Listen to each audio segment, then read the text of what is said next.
church every Sunday, online or in the sanctuary, receiving a word from the Lord to uplift my spirits. But what I really need to know is how to make it through the week.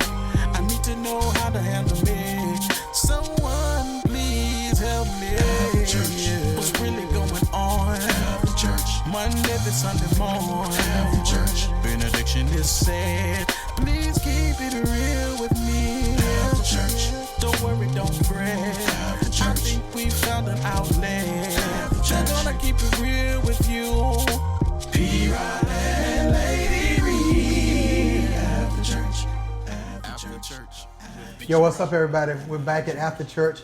We're actually continuing a previous podcast talking about just kind of background, single parenting, the different things that we've learned in our lives over the course of how God formed us early. I'm here with my lovely wife, Lady Marie. Lady Marie, hello. My cute, daughter, Rob. Say what's up, Rob. What's up? We had a very, very good session on the last session. We kind of talked about our backgrounds and how I came from a family where my mother and my father was there the entire time, and we developed some situations and we learned certain things that way. Responsibility. We talked about how my wife came through a situation where her parents were initially there, and then there was a relationship that was dissolved, and so she was in a situation where she had to change and her mother was a single parent raising a number of kids, and then Robin, who started the same way her parents were together, they were working in different things, and then situations happened, and it became a situation where she became somewhat of a single parent, and now she a child of a single parent. Now she's a single parent, and so those were the things that we kind of set as the stage so that you can understand kind of some things that can help us in these stages and see where we are and how God actually made us and cultivated us and allow our environments to shape who we are today and teach us how to be responsible early. So we're going to continue where we were, talking about this pandemic that we're in, the moment that we're in, the responsibilities that come with single parents, and the responsibility that still is on the regular parents, and trying to make sure that you understand that you're not in a boat by yourself, no matter where you are, that all of us have gone through certain things, but God kept us and shaped us. And so when last we talked, we were beginning to kind of talk to Robin about being a single parent and what it's like and what she has to do and who she has to think about in every decision that she makes. And so we're going to kind of go back there. We talked about school and getting into school, but let's talk about them times that a lot of people want to know, because we said a lot of things that's open. But as a single mom, we're not there. No one's there. You're in the house. You got bills. You got things you got to do. What are the thoughts that kind of go through your mind, and how do you handle that? What's some adjustments you have to make? Some of the adjustments are, sometimes, I'll say it like this. I have friends who are able to go get their nails done and get their hair done and buy hair and do all of this extra stuff. I have to consider my spending, heavily, because I can miss things, and I think as parents we probably all feel this way. Like, I can miss things. There are things that I can sometimes do without. But if there's any power, any strength anywhere in me, I'm not getting ready to let Chris do without. Yeah. So there are things that as far as finances are concerned, I have to budget. I know a lot of people look and say, I want you to look at that camera over there. A lot of people look and say, it's After Church. She looked like she whatever. She looked like she doing this and she doing that, and maybe things look like they're going well. Well, I want to say this. One, I'll do all that I can to keep me together, but it is solely God's grace and His mercy that keeps me, that covers me. I trust and I depend on God 100%. For everything, not some things, not some days, every day for everything. My decision-making process, just you narrow it down to the least of the least. Everything that happens, I consider His ways, I consider His word, and I'm always prayerful. Yes. I think it is absolutely necessary. It's vital. I can't make it without prayer. I can't make it without God. And so if you said some of the adjustments I've had to make. Yeah. So I've had to cut back on some of my spending because I wanted to position myself financially where maybe I can do extra things with my son. We can take vacations and we can do different things. I have to consider everything that's coming in my house and everything that's going out. And it's only me, that's having to make those adjustments or make those considerations.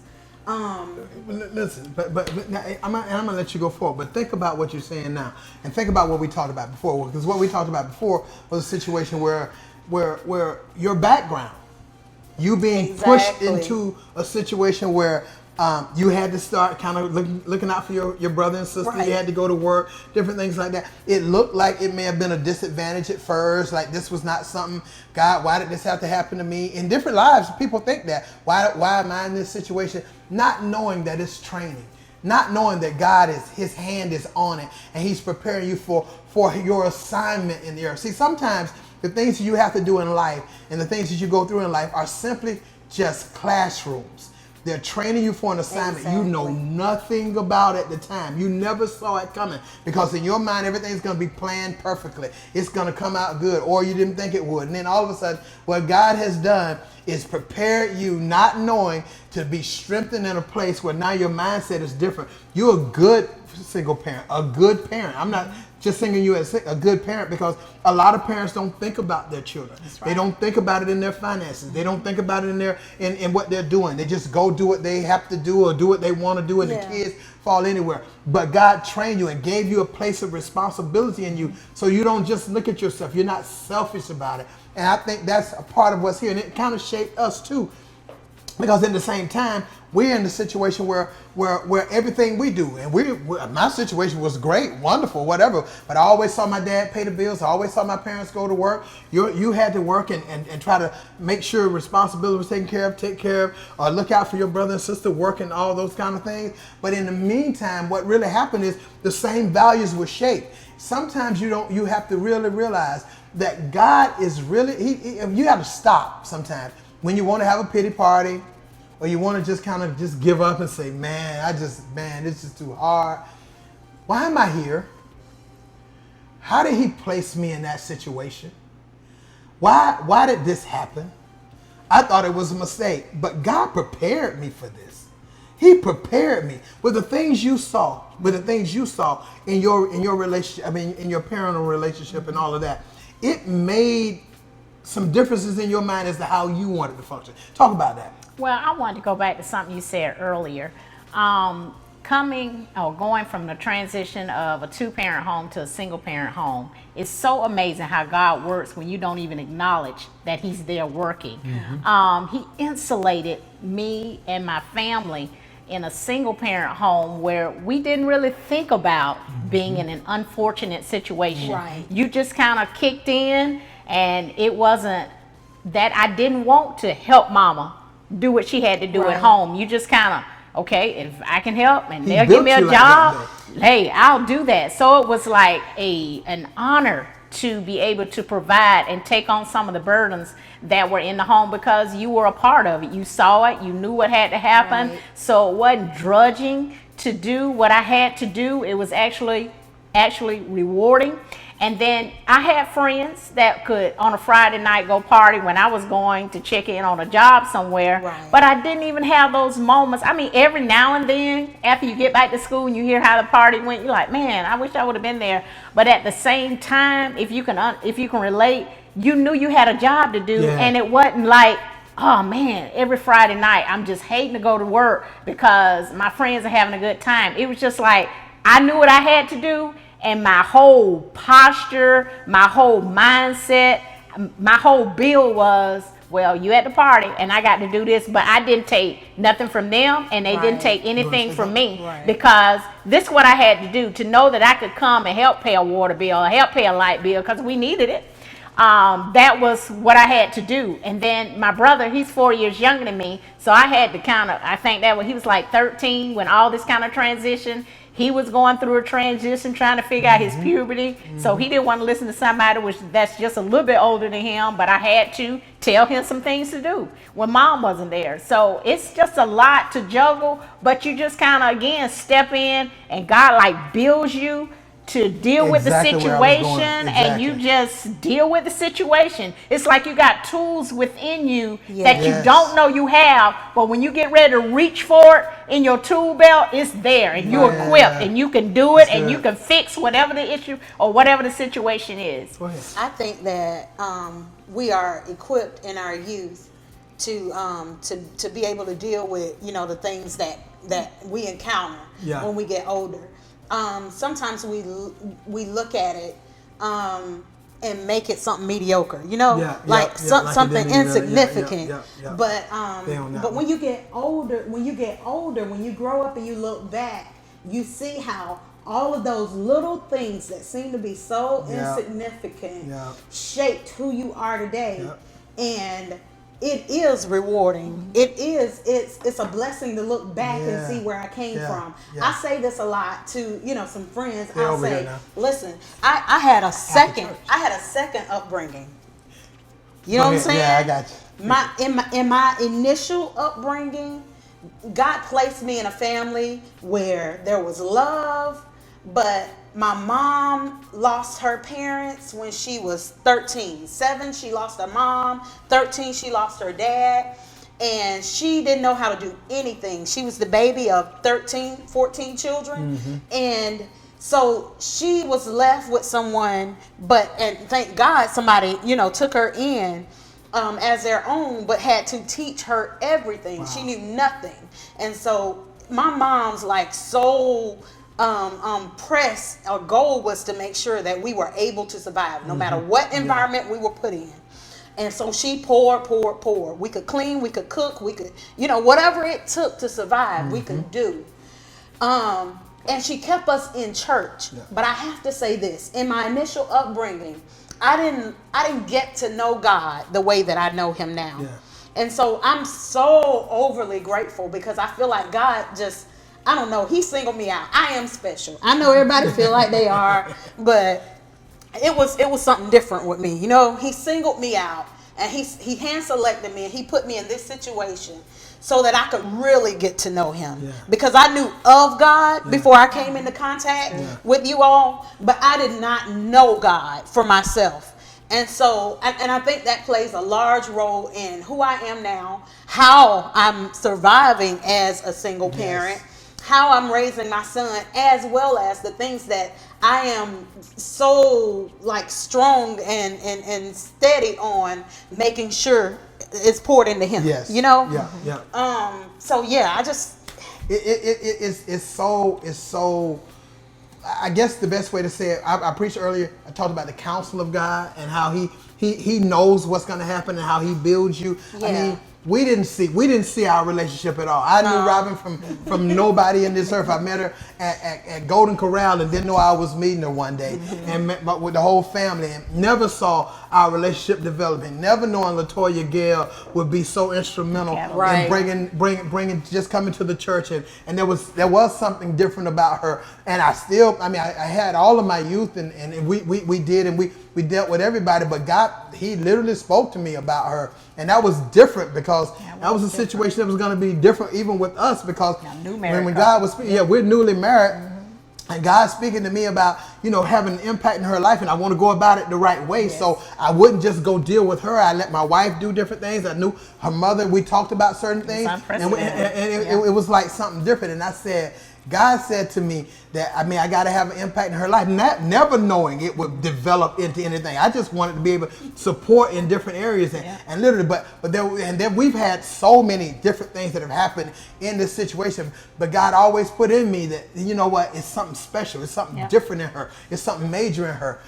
It's something that has to come out, and I wanted to be there, and I refused to give up. And we went through a lot of things, but we came through it. But that's yet still again saying, how he knows, he knows orchestrates. the way It may not even been about you. It could have been about Chris, making sure that certain Right. things were deposited in him Right. so that his giftings come to wherever it is. You got to understand something. You've been called to be a parent, to be a single parent, or to be in a family. But it's not just about you. Whatever the call and the purpose is on your life, it is not just about you to be solid, to be solely on you. But it is those kids or those people that you come in contact that your life becomes an example to, or you're supposed to pour something into them and expose them. And God just in his way of weaving our purposes together, drops you nuggets along the way, right. shows you things that you didn't think you had, we didn't think we needed, but then it becomes a part of the end of it all. And so sometimes I talk to people, I minister to people. She and I, we family, so we just kind of hang out or whatever. But people, they may call and they may text and say, it's just rough right now. I mean, I'm single and my money is a little different, especially in this moment right here. I don't know what to do. And sometimes, where's my mate? When is it coming? How's that going to come in? And I just don't feel like I'm doing everything. And am I a good parent? And all of those things. Let me tell you something. I want to say it again. God has built you for it. You got to pull back on where you came from. Even when where you came from wasn't great. It is sometimes learning what you don't want that creates what you do want. Yes. You learn what you don't want, and it creates the energy to let you go do some of the things. I've seen it happen even in our lives with everything here, because sometimes our parents didn't know. They didn't know the teachers. They didn't understand the structures. And so here we sit now, and he allows us to come into a place where I might learn something over here, you might learn something there, you learn something here. That's the beauty of family. Yeah, it really is. It is the beauty of family. And here's the deal. And it's the extension of the family. It is sometimes God makes sure, Ruth. It makes sure, no, I'm sorry. Naomi Ruth. Yeah. He makes sure that you find a way into a certain place so that you get certain information that can open certain doors in your life that will not only bless you, Joseph, but it'll bless the entirety of your family. And those are things that you have to become aware of, that you are not alone. You are not alone. So if you were talking to some person right now who felt like they were struggling as far as how their relationship is working and they never saw a good relationship at home, you can't say that. But I'm going to go to the single parent part of it. But never saw or good relationship, and what are the things that it shaped in you to make sure that our marriage made it and you didn't see the same things going on? And what can you tell somebody that you can keep making it, you can keep going? Pastor Rod said something so profound in that you can't look at your situation and your background as something to feel sorry for. Draw strength from it. I came from an abusive background. I was in the house with two parents, but I saw abuse almost every day. And I made up my mind, not even knowing God was in the plan at the time, that this is what I don't want. Not that my mother wanted to put me in that situation, but that was the situation I was in. And since I was in that situation, I gleaned from it. Yes. I draw strength from it, Yes. and evaluated, how did my mom get here? How are we in this situation? Yes. And to the best of my ability, and thank God, God came in the midst of my abilities to allow me, to give me a pathway, to allow my steps to be ordered, and to give me a strategy not to be in the same situation. I thank God, not that I prayed for my mate, but God had a hand in all of the orchestrating for the path in my life. And I thank God for that, because he put me with the right piece. And that's not to knock that to anybody, but if you trust God, just like Robin was talking about, in every decision, in every strategy, God will direct you. And when he gets in the midst of it, the things that my heart's desire was to have a strong family, was to have a family that showed love to one another, was not to be in a house where I dreaded to go home because it was arguments every day, or fights, or somebody threatened to be killed every day. God will hear your heart. When you don't even think you're giving him your heart, God knows your heart, and he will strategically put you in situations and circumstances that you can have the desires of your heart. And I thank God, because I had other relationships before Pastor Rod, and I thank God that he strategically allowed those relationships not to prosper, where I can be in a situation now that I may not have been in if I didn't stop and listen to God. And I'm telling you right now, I was in college, I wasn't deep, I wasn't all into God, but God knew how to strategically allow things not to work out. Pastor Rod made reference to reference to that today in the message, that he will cut off friends, cut off relationships that you think you ain't gonna live unless you're in that relationship. But he'll strategically, conveniently allow those things not to work out in order to put you in the right place and connect you with the right people. So before we go, if you could say something encouraging to a single mother, single father, a single home that you know that they're struggling mentally, just with the whole challenge of everything that happened, everything's going through, and how you yet still draw strength. And at this point, I want to say this: successful in doing what you're doing because of what? What would you say? Which camera y'all want? That one. This one? That one. If I could say something to a single parent that's in the middle of a storm, or just in a place of struggle right now, and you're trying to make it, I would say this: hold on, like entrench your faith in God. Not just you got to really believe Him. You got to really trust Him. There are hard times. There are tough times that will come, but I want to say to you that you can make it. That you don't.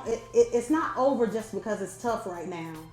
Delay does not mean that you're not gonna make it. You have to hold on. If you quit or if you give up right now where you are, you'll never see the victory. But victory comes when you walk through the storm. You gotta go all the way through that's it. Good. God, He's walking through it with you. But if you take your hand out of His and you let go and you walk away and you give up right now in the middle of it, you'll never rejoice in victory. Victory is just around the corner. It's just on the other side of the storm. Don't give up where you are. You can make it. I'm not saying that I've made it, but I am making it. I walk through every day with my hand in His. And so I would say to you, just don't give up. Don't give up. I know it's tough. I know it's hard. It's hard for me some days. But like I said, I've entrenched my faith in God, and I refuse to let go. So I refuse to be defeated.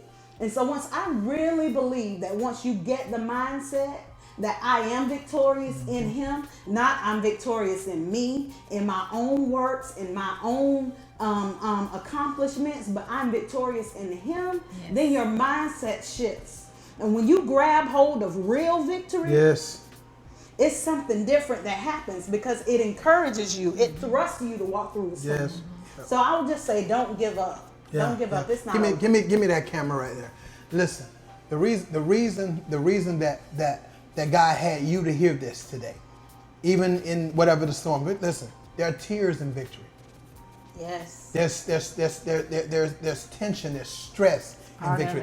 The battles are real. They're real mentally. They're real physically. And I don't care how deep you become. There are certain things that the enemy will try to attack you in, and every day can become a challenge.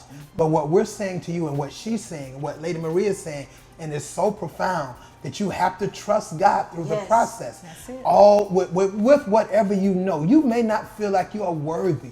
You may feel like nobody cares or that your mistakes are just that bad. It's not. Listen, He allowed you, permitted you to go through certain things to teach and train you. But if you'll trust Him, you'll believe Him and say, you know what, God, I need you to walk me every step of the way. Then you can make it through it. So I'm encouraging you now, get back up. Yes. Hold on. Trust Him. Trust Him in the pandemic. Yes. Trust Him when we come out. Trust Him in your finances. Trust Him in your decisions. Yes. Let Him purify yourself. Do what you can. Understand that it's a daily walk.